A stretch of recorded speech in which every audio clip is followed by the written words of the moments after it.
अल्हम्दुलिल्लाहि रब्बिल आलमीन वस्सलातु वस्सलामु अला सय्यिदिल मुरसलीन अम्मा बअद फ़अऊज़ु बिल्लाहि मिनश शैतानिर रजीम बिस्मिल्लाहिर रहमानिर रहीम अस्सलातु वस्सलामु अलैका या रसूलल्लाह व अला आलिका व अस्हाबिका या हबीबल्लाह अस्सलातु वस्सलामु अलैका या नबी अल्लाह ওয়ালা আলিকা ওয়া সুহাবিকা ইয়া নূর আল্লাহ। প্রিয় ইসলামী ভাইরা, আর মাদানী চ্যানেলের দর্শকবৃন্দ, আপনারা দেখছেন অনুষ্ঠান প্রিয় নবী সাল্লাল্লাহু আলাইহি ওয়াসাল্লামের শাহজাদিগণ।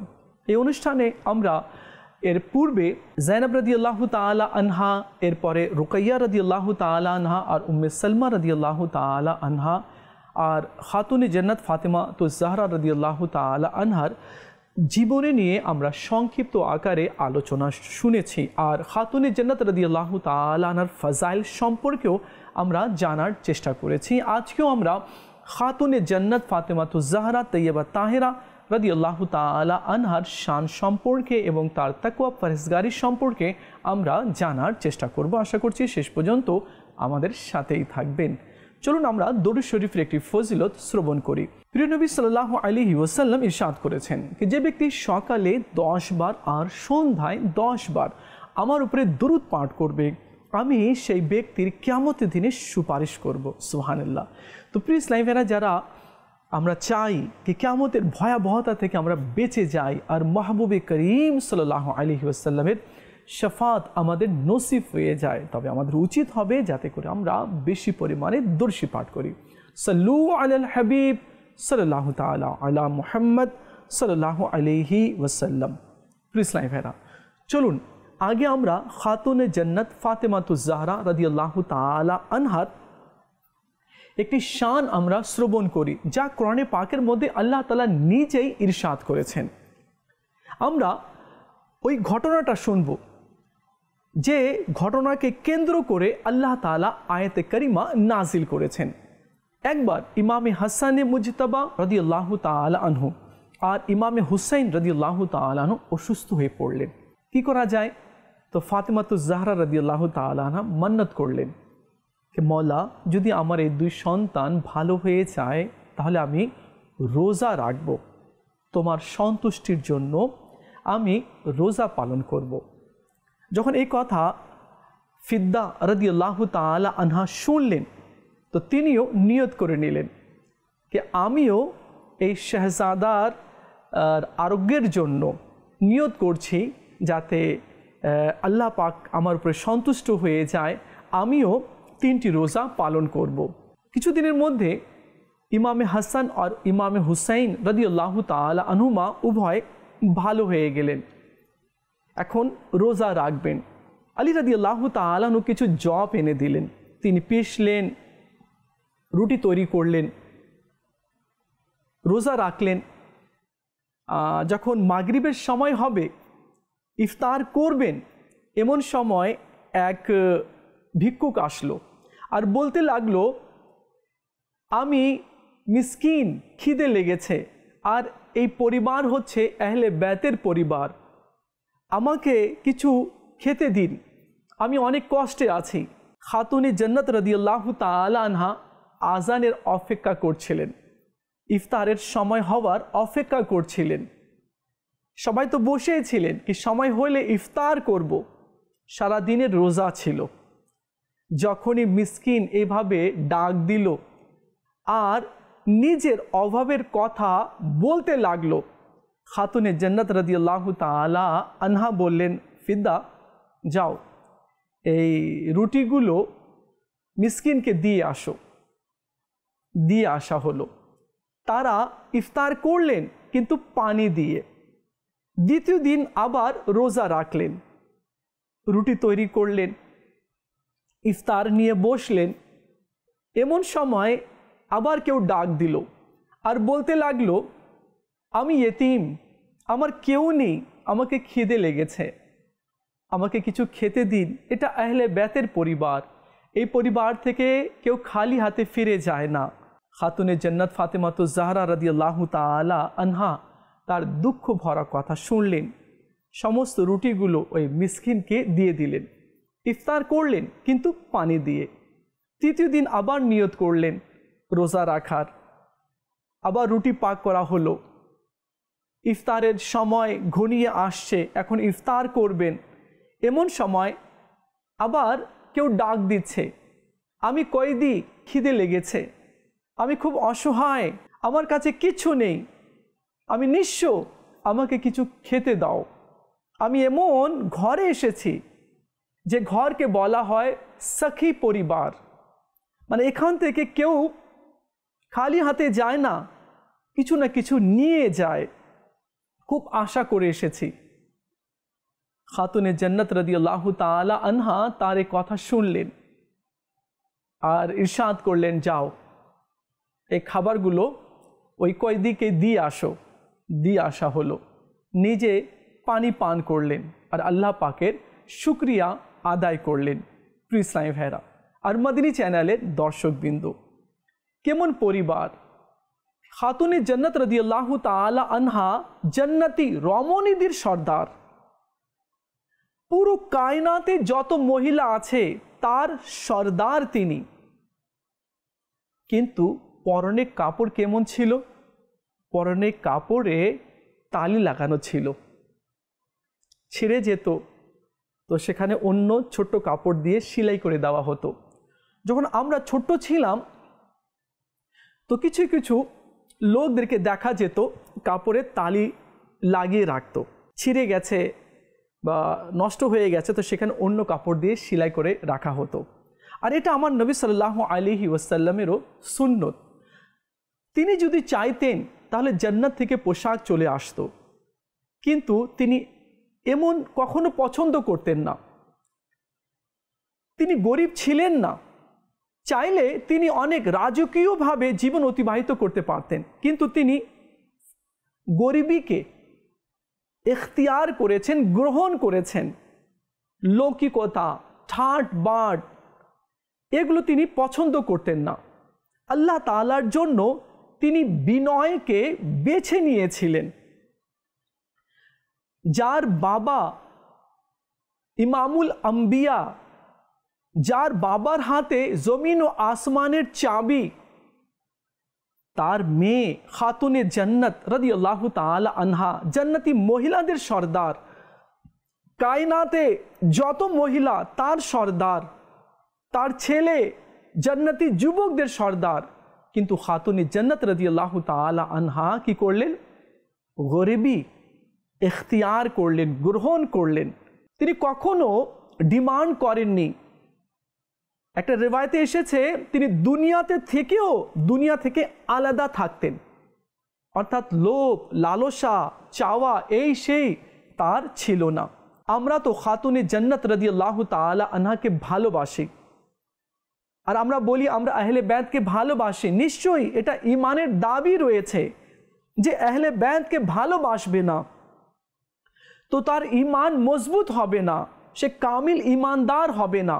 একটি হাদিস আছে, আমার নবী সাল্লাল্লাহু আলাইহি ওয়াসাল্লাম বলেছেন, যতক্ষণ পর্যন্ত কেউ নিজের জানের চেয়ে বেশি আমাকে ভালোবাসবে না সে কামিল ঈমানদার হতে পারবে না। যে নিজের পরিবারের চেয়ে আমার পরিবারকে ভালোবাসবে না বেশি সে কামিল ঈমানদার হতে পারবে না। যে নিজের সন্তানের চেয়ে আমার সন্তানদেরকে ভালোবাসবে না তো সে কামিল ঈমানদার হতে পারবে না। তো প্রিয় ইসলামী ভাইয়েরা, আমরা আহলে বাইতকে ভালোবাসি, কিন্তু আহলে বাইতরা যেভাবে চলেছে আমরা কি সেভাবে চলি? একটা মজার কথা আমি আপনাকে বলছি, সত্যি আহলে বাইতের পরিবারের মিসাল হয় না, তুলনা হয় না, বিকল্প নেই, কোনো তুলনা নেই, এমন কেউ করতে পারবে না। হাসানে মুজতবা রাদিয়াল্লাহু তাআলা আনহুর স্ত্রী বললেন, আমি কিছু খাবার রান্না করেছি, আপনি চাইলে নিজের বন্ধুদেরকে ডেকে আনতে পারেন, আর আমি কিছু আতর তৈরি করেছি আপনার জন্য, আপনি যদি চান তাহলে নিজের বন্ধুদেরকে বাড়িতে নিয়ে আসতে পারেন। হাসানে মুজতবা রাদিয়াল্লাহু তাআলা আনহু বাইরে গেলেন, গরিব মিসকিনদেরকে ডেকে নিলেন, বলে চলো আমার ঘরে চলো, আমার পক্ষ থেকে তোমাদের জন্য দাওয়াত। যখনই ঘরে প্রবেশ করবেন তো স্ত্রী বলছেন, এরা হচ্ছে আপনার বন্ধু? বলে হ্যাঁ, এরাই আমার বন্ধু। বাড়িতে বসালেন, সবাইকে খেতে দিলেন। আর ওনার স্ত্রী অর্থাৎ ইমামে হাসান রাদিয়াল্লাহু তাআলা আনহুর স্ত্রী যে আতর তৈরি করেছিলেন, ওই আতর ওই গরিবদেরকে দিয়ে দিলেন। কেমন হলো? আমরা কি কখন এমনটি করি? আমরা তো গরিবের ঘরের পাশ দিয়েও বা কোনো গরিবের সামনে দিয়েও আমরা অতিক্রম করি না। কেন? প্রেস্টিজে লাগবে, প্রেস্টিজে এটা লাগবে। অনেকে মনে করে আমি ব্র্যান্ড, আমি কোয়ালিটি সম্পূর্ণ। তো প্রিয় ইসলামী ভাইরা, অনেকেই যে এটা ভাবে আমি ব্র্যান্ড এক, আমার তুলনা নেই, আমি কোয়ালিটি সম্পূর্ণ। তো প্রিয় ইসলামী ভাইরা, আল্লাহর কাছে কোনো ব্র্যান্ড চলে না, কবরস্থানে কোনো ব্র্যান্ড চলে না, কোনো কোয়ালিটি চলে না। সেখানে চলে তাকওয়া, সেখানে চলে পরহেজগারি।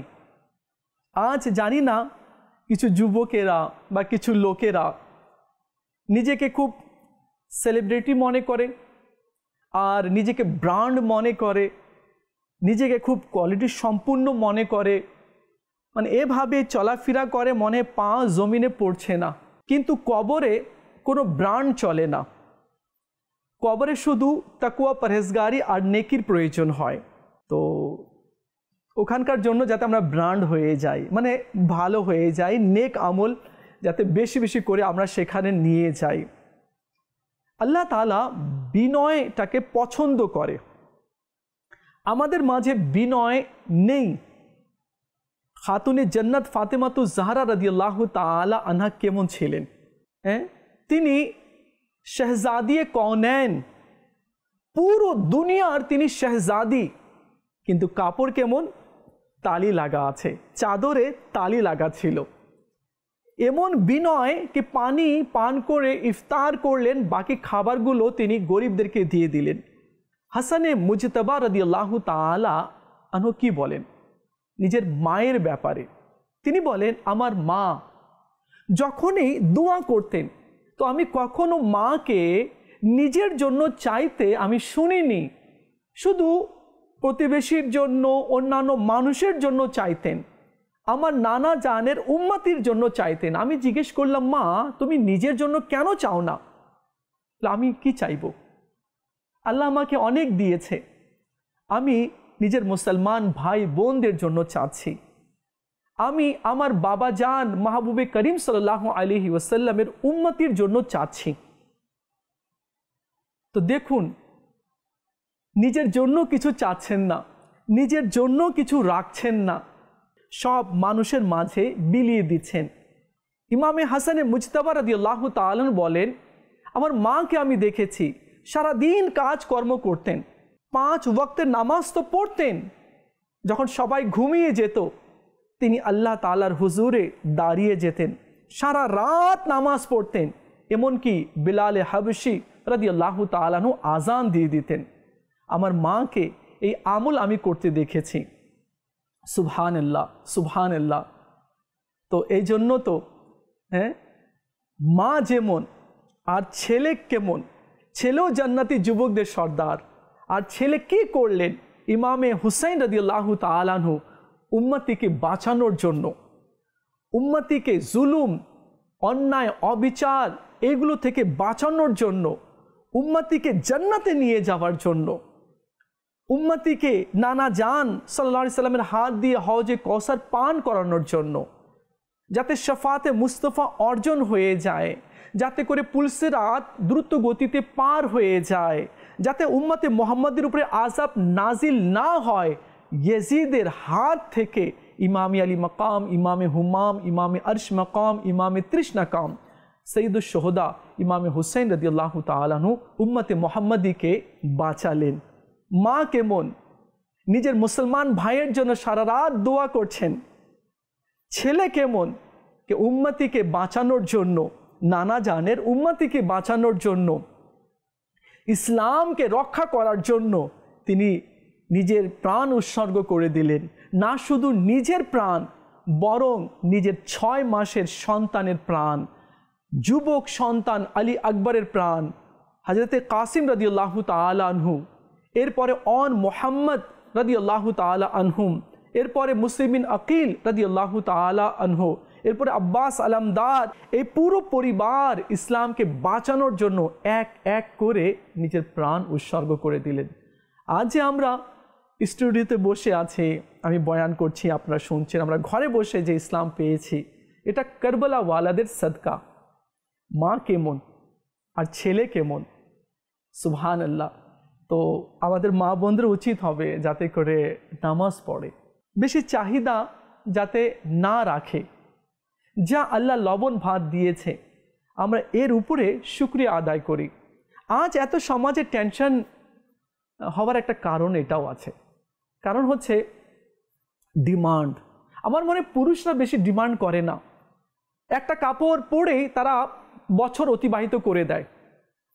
এর জ্বলন্ত প্রমাণ এইভাবে পাওয়া যায়, যখন কোনো অনুষ্ঠান হয়, কেউ ইনভাইট করে, দাওয়াত দেয়, কেউ দাওয়াতে যায়, তো আপনি দেখবেন স্বামী আর স্ত্রী দুজন যাচ্ছে, পরনের কাপড় কার উন্নত, কার দামি, জুতা থেকে নিয়ে পুরো কাপড় পর্যন্ত, পায়ের জুতা হোক বা অন্যান্য পোশাক হোক, আপনি ম্যাচ করেন কার বেশি দামি, হাজব্যান্ড স্বামীর বেশি না স্ত্রীর? ওই পুরনো জুতা পরে এসেছে স্বামী, যেটা ব্রাশ করাও নেই, পালিশ করাও নেই, কিন্তু স্ত্রীর পায়ের জুতো খুব দামি, গয়না এই সেই, কিন্তু স্বামী বেচারা ওই পুরনো প্যান্ট মানে যা আছে পোশাক পরে আছে। তো পুরুষ মানুষ কি ডিমান্ড করবে? ও তো ডিমান্ড পূরণ করার মধ্যেই পুরো জীবন অতিবাহিত করে দিচ্ছে। তো এত সমাজে টেনশন দেখা যাচ্ছে, তার কারণ হচ্ছে হাল মিম মজিদ, আরও বেশি, আরও বেশি, আরও একটু, আরও একটু, আরও একটু। এর কারণেই এই অশান্তি সমাজে দেখা যাচ্ছে। আগেকার লোকেরা মাড় বুঝেন না, মাড়, তো ভাত রান্না হয়ে গেলে যে সাদা পানিটা বেরোয়, ফেনাটা, এটাকে মাড় বলে, আমরা মাড় বলি। তো আমরা দেখেছি কি মা বোনদেরকে এক মুঠো ভাত নিত, মাড়ের মধ্যে দিয়ে লবণ দিয়ে খেয়ে নিত, পেট ভরে যেত, কোনো অভিযোগ নেই। মুরগি আসলো না কেন, মাছ তো আসতেই হবে, হ্যাঁ, ফ্রিজের মধ্যে গোস্ত রেখে দিতে হবে, এটা আনতে হবে, ওটা আনতে হবে, এত কিছু করার পরেও ঘরে শান্তি নেই। কিন্তু আমরা দেখেছি ছোট্টতে আমাদের মা বোন খালাদেরকে দেখেছি, কোনো চাওয়া নেই, কোনো অভিযোগ নেই, এটাও বলতো না কি হে তুমি শাড়ি নিয়ে দিবে না, কি হলো, এতদিন হয়ে গেল, এত বছর হয়ে গেল, না, মাকে কখনো আমরা বলতে শুনিনি। আর আজ বাড়িতে গেলে আলমারি ভর্তি কাপড়, স্ত্রীর বউয়ের আলমারি ভর্তি কাপড় নষ্ট হয়ে যাচ্ছে, তারপরে বলা হয় আমার কাপড় নেই, কাপড় লাগবে, এই মাসে এটা লাগবে, এই লাগবে, এই যে ওয়ান্ট, আরও লাগবে, আরও লাগবে, যার কারণে এই অশান্তি রয়েছে। পোশাকগুলো, দামি দামি কাপড়গুলো তো আলমারিতেই রয়ে যাবে, গয়না, চেইন, রূপা, স্বর্ণ যা কিছু আছে এগুলো সব লকারে রয়ে যাবে, গাড়ি গ্যারেজে রয়ে যাবে, কিন্তু আমি থাকবো না, আমাকে চলে যেতে হবে কবরে। এত সুন্দর ঘর যা আপনি সাজিয়েছেন, কিভাবে সাজিয়েছেন, পুরো জীবন লাগিয়ে দিয়েছেন সাজানোর জন্য। ডিস্টেম্পার এমন হওয়া উচিত, টাইলস এমন হওয়া উচিত, বেডরুম এমন হওয়া উচিত, লাইট এমন লাগাতে হবে, হ্যাঁ, তারপরে চাদর বেডশিট এমন হতে হবে, এই হতে হবে, সেই হতে হবে, কত কি না করে সাজিয়েছেন। আর ডে বাই ডে সাজাতেই যাচ্ছেন আপনি, একদিন এমন চলে আসে কি আর ডিমান্ডের কথা বলা হচ্ছে না, আর বলা হচ্ছে না এই কালার লাগবে, এই পোশাক লাগবে, এই গয়না লাগবে। একদিন এমন আসবে এগুলো সব ডিমান্ড শেষ হয়ে যাবে, যখন মত চলে আসবে, যখন মতের ফেরেশতা চলে আসবে, তখন আর ডিমান্ড করার মতো সাহস থাকবে না, মানে ওয়ে নেই, কোনো ওয়ে থাকবে না। একটা ডিমান্ড হবে সে সময়, কই তাড়াতাড়ি কাফনের কাপড় নিয়ে আসো, দেরি করতে নেই, মুর্দাকে ঘরে বেশিক্ষণ রাখতে নেই, তাড়াতাড়ি দাফন করতে হয়। কি খবর দিয়েছো? তাড়াতাড়ি কবরস্থানে খবর দাও যাতে মাটি খনন করে। বলে হ্যাঁ, লোক তো গিয়েছে। আরে এখনো কাফনের কাপড় আসেনি? হ্যাঁ, নিয়ে আসছে তাড়াতাড়ি। আরে শোনো, কফুরও নিয়ে আসিও, আর গোলাপ জল আতরও নিয়ে আসিও। এ কি হলো? 1500 টাকা থেকে 2000 টাকার মতো কাপড়। আর কেমন কাপড়? কিয়ামতের সকাল পর্যন্ত আর কোনো ডিমান্ড নেই, ওই কাপড় পরেই থাকতে হবে। মাত্র 1500 থেকে 2000 টাকার যে কাফনের কাপড়, ওটাই পরে তোমাকে থাকতে হবে ওই ঘরের মধ্যে। এটা একটা কেমন না? কে এত কিছু সাজাচ্ছি, সারা জীবন সাজালাম, শেষমেশ কি হলো? শেষমেশ ওই ঘরে যেতে হচ্ছে যে ঘরকে আমরা সাজাইনি। সেখানে না বেডরুম, না সেখানে ডিস্টেম্পার করা, না টাইলস, না সেখানে ভালো বেডশিট, না কালারফুল লাইট নাই। তো যখন শেষমেশ ওখানেই যেতে হবে, তো দুনিয়াকে সাজানোর কোনো প্রয়োজন আছে? কোনো প্রয়োজন নেই। এগুলো কথা এই জন্য বলছি কি খাতুনে জান্নাত রাদিয়াল্লাহু তাআলা আনহা দুনিয়া থেকে তিনি আলাদা ছিলেন, মানে দুনিয়া বিমুখ ছিলেন। কখনো তিনি ডিমান্ড করেননি এটা লাগবে, কেন নেই, এটা করতে হবে, ওটা করতে হবে আজকালকার মতো। তো আল্লাহ তাআলা আমাদের সবাইকে বোঝার তৌফিক দান করুক। ঘরে শান্তি আসবে, দরজা খোলা আছে, জানালা খোলা আছে, শান্তি আসবে ঘরে। কিন্তু শান্তিকে ঘরে আনার মতো কাজ করতে হবে। সুখ শান্তিকে আনার জন্য সেরূপ কাজ করতে হবে। আর শান্তি কোথায়? কোরআনে রয়েছে, কোরআন তেলাওয়াতে রয়েছে, কোরআনের হুকুমের উপরে আমলের মধ্যে শান্তি রয়েছে। শান্তি কোথায়? শান্তি নামাজে আছে, শান্তি পরহেজগারিতে আছে, তাকওয়াতে আছে, জিকিরের মধ্যে শান্তি রয়েছে। এছাড়া আর কোনো কিছুর মধ্যে প্রশান্তি নেই, কোনো কিছুর মধ্যে প্রশান্তি নেই। আল্লাহ পাক নিজে কোরআনে পাকের মধ্যে বলেছেন কি নিশ্চয়ই আল্লাহর জিকিরের মধ্যে অন্তরের প্রশান্তি রয়েছে, আল্লাহর ইবাদতেই প্রশান্তি রয়েছে। বাকি আপনি গয়না পরে একেবারে টনকে টন গয়না পরে বসে থাকেন, শান্তি নেই। আপনি ভ্রমণে যাচ্ছেন, শান্তি নেই।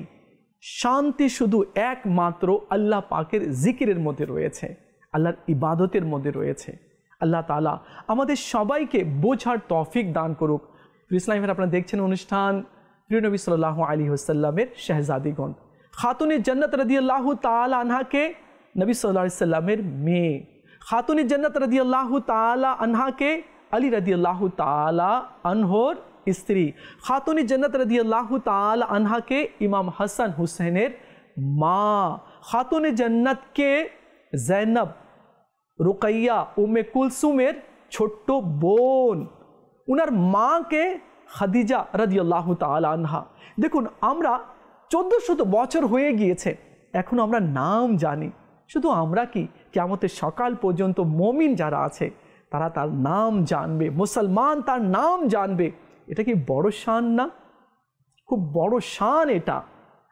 তো এই শান আল্লাহ তাআলা খাতুনে জান্নাত রাদিয়াল্লাহু তাআলা আনহাকে দান করেছেন।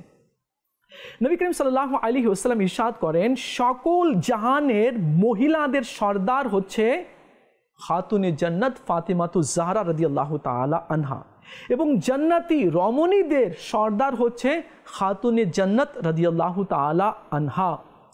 এরপর তিনি বলেন কি খাতুনে জান্নাত হচ্ছে আমার একটি অংশ, যে ফাতেমা রাদিয়াল্লাহু তাআলা আনহাকে কষ্ট দিল সে আমাকে কষ্ট দিল।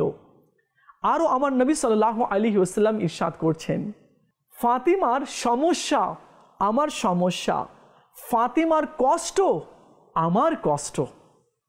সুবহানাল্লাহ, কত ভালোবাসতেন আমার নবী সাল্লাল্লাহু আলাইহি ওয়াসাল্লাম খাতুনে জান্নাত রাদিয়াল্লাহু তাআলা আনহাকে। কত সুন্দর বলছেন যে ফাতেমা রাদিয়াল্লাহু তাআলা আনহাকে কষ্ট দিল, সে আমাকে কষ্ট দিল। আমার মেয়ে ফাতেমার সমস্যা আমার সমস্যা, আমার মেয়ের কষ্ট আমার কষ্ট। তো প্রিয় ইসলামী ভাইরা, যে ফাতেমা রাদিয়াল্লাহু তাআলা আনহাকে ভালোবাসবে, আল্লাহ তাআলা তাকে জাহান্নাম থেকে মুক্তি লিখে দিবে। আল্লাহ তাআলা আমাদের সবাইকে আহলে বাইতকে ভালোবাসার, খাতুনে জান্নাত রাদিয়াল্লাহু তাআলা আনহাকে ভালোবাসার, হাসানান কারিমেনকে ভালোবাসার। কেমন ভালোবাসা? নিজের জানের চেয়েও বেশি ভালোবাসতে হবে। আল্লাহ তাআলা এমন ভালোবাসার মর্যাদা আল্লাহ তাআলা আমাদেরকে দান করে দিক। আজকে আমরা খাতুনে জান্নাত রাদিয়াল্লাহু তাআলা আনহার শান সম্পর্কে কিছু শোনার চেষ্টা করেছি। দেখা হবে আগামী পর্বে। খাতুনে জান্নাত রাদিয়াল্লাহু তাআলা আনহার আরেকটি বিষয় নিয়ে আলোচনা করার চেষ্টা করব। ততক্ষণ ভালো থাকবেন আর মদিনী চ্যানেলের সঙ্গেই থাকবেন। সাল্লু আলাল হাবিব সাল্লাল্লাহু তাআলা আলা মুহাম্মদ সাল্লাল্লাহু আলাইহি ওয়াসাল্লাম।